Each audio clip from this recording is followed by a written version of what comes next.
Baru-baru ini viral sebuah video artis singkat yang menarasikan bahwa gunung emas sudah ditemukan di Kongo. Kongo sendiri merupakan suatu negara di bagian tengah sampai barat benua Afrika. Nama resmi negaranya adalah Republik Demokratik Kongo.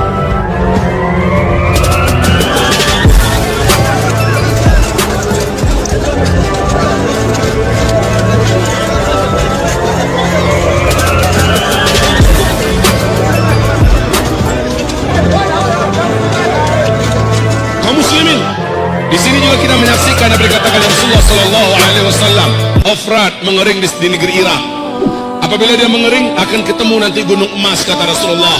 Tidak akan terjadi kiamat sampai sungai Efrat mengering terlebih dahulu. Sejak 2014, bulan Maret 2014, apa yang dikatakan oleh NASA Amerika di New York Times pada tanggal 12 Februari 2013 jadi kenyataan bahwa sungai Efrat mengering di 2014. Sampai hari ini sungai Efrat sudah tidak lagi berair sedikit pun. Ternyata New York Times sudah mengumumkan di 2013 tanggal 12 Februari bahwa sungai Efrat menurut NASA sudah susut airnya, mengurang airnya 60%. Kata mereka 2014 sungai Efrat kering total. Kering sudah sekarang 100%. Sungai terbesar di Timur Tengah itu ada 3, Nil, Tigris, dan Efrat. Dan Efrat itu induknya atau sumber kepalanya adalah di Turki, lehernya di Syria, bodinya di Irak, ekornya di Iran. Sungai ini sekarang sudah tidak bisa lagi dinikmati oleh umat manusia di negeri Irak. Kaum muslimin yang kami muliakan, Masya Allah. Dan apa yang dikatakan oleh George Bush membuktikan hadis Nabi. Nabi mengatakan tidak akan terjadi kiamat sampai mengering terlebih dahulu sungai Efrat. Keringnya sungai Efrat akan menyebabkan munculnya atau ditemukannya gunungan emas yang ada di negeri Irak, yang menjadikan kaum lelaki di muka bumi ini akan berlomba-lomba ke sana untuk memperebutkan gunung emas tersebut, dan mereka berperang. Dalam setiap 100 orang yang berperang akan terbunuh 99, satu yang tersisa hidup dari setiap 100 orang. Setiap mereka berkata, semoga satu orang yang bertahan hidup itu sayalah orangnya. Di hadis yang lain, Nabi mengisyaratkan ketidaksukaannya kalau umatnya ikut berperang di sana demi memperebutkan gunung emas tersebut. Ibadah Allah yang kami muliakan, sungai Efrat sudah kering. Dan ini tidak bisa ditutup-tutupi. Juga tidak bisa direkayasa keringnya sungai Efrat. Dan George Bush, masih ingat George Bush? Mesti. Siapa makhluk ini?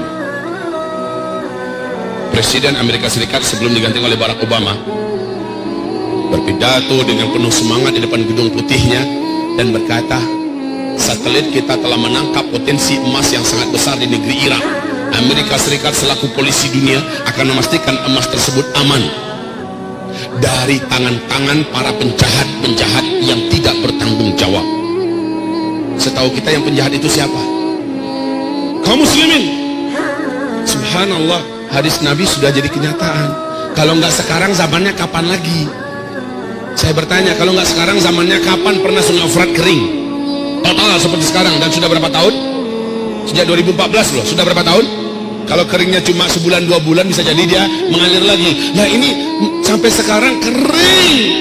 Dan ada yang unik. Kenapa bulan Maret, bulan April 2014 135.000 pasukan darat Amerika Serikat yang berserakan di seluruh negara-negara Teluk tidak jadi ditarik oleh Barack Obama ke Amerika, padahal membiayai mereka sudah tidak sanggup lagi Amerika, tapi tetap dipertahankan di Timur Tengah. Kenapa setelah Donald Trump? Setelah Donald Trump naik, kenapa Amerika hari ini dengan keadaan kondisi ekonomi yang sangat parah menambah budget militer dan budget perang mereka? Ya, dan ini menjadikan mereka negara yang terparah lilitan utangnya. Nah kaum muslimin, kenapa di zaman Donald Trump memperbanyak memasukkan tentara hari ini ke Irak? Ditambah lagi dari 5.000, 10.000, 20.000 terus ditambah.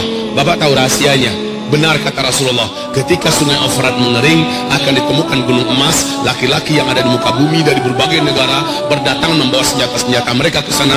Perang besar akan terjadi memperebutkan gunung emas itu. Sedangkan Freeport kita saja, emas Freeport kita saja sudah akan menjadikan dua negara besar ini, Amerika dan China, siap saling pesta perang, dan itu di tanah air kita.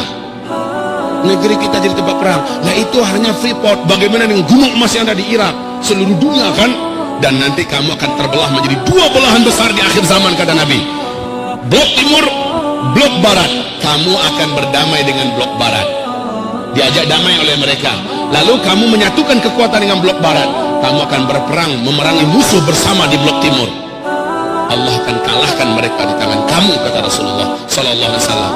Lalu barat ketika itu berkata di Syria, di Damaskus, sambil mengibar-ibarkan benderanya, kemenangan ini adalah kemenangan kaum salib. Padahal mereka kolaborasi dengan dunia Islam, tapi mereka mengumumkan kemenangan adalah kemenangan salib. Maka terjadilah perang antara kalian dengan barat, dan Allah menangkan kalian. Perang itu dikenal oleh dunia barat dengan sebutan di kitab Taurat, di kitab Injil dengan perang Armageddon. Kalau dalam hadis disebut dengan Malhamah Al-Kubra, dan itu terjadinya nanti di Syam, tepatnya di Syria, Ghutah, A'maq dan Dabiq. Kaum muslimin yang kami muliakan, hari ini kita melihat arah dunia menuju ke situ. Arah dunia sekarang sedang menuju kepada perpecahan dan peperangan besar.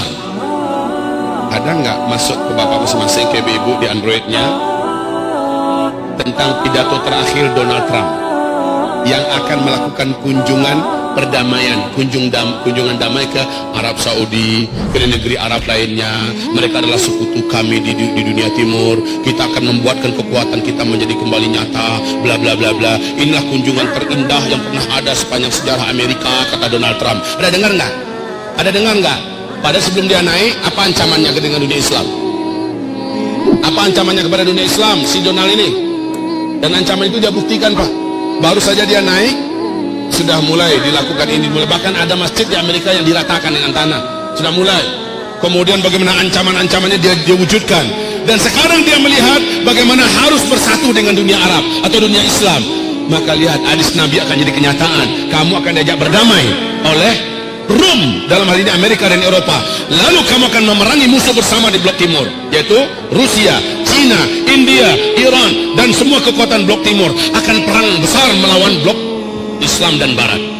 Kaum muslimin, lihat, sebentar lagi, kalau sudah begitu kenyataannya, lalu di fase keempat ini, apa yang harus kita lakukan, wahai para pemuda? Apa yang harus kita buat, wahai generasi muda? Ibu-ibu, apa yang harus ibu lakukan? Sementara kata Rasulullah, yang paling panjang umurnya adalah ibu-ibu. Dalam artian apa? Di fase keempat yang paling banyak tersisa hidup itu kaum ibu-ibu, Bu. Di mana laki-laki jumlahnya 1 berbanding 50. Pada kemana kita semua? Sudah di alam barzakh. Semoga saja kita lagi cerita nanti di taman surga sambil menunggu kiamat. Taib kaum muslimin, ini akhir zaman. Di masa ini akan banyak kejadian-kejadian yang luar biasa. Dan di masa ini memang kaum lelaki yang paling banyak berpindah ke alam barzakh.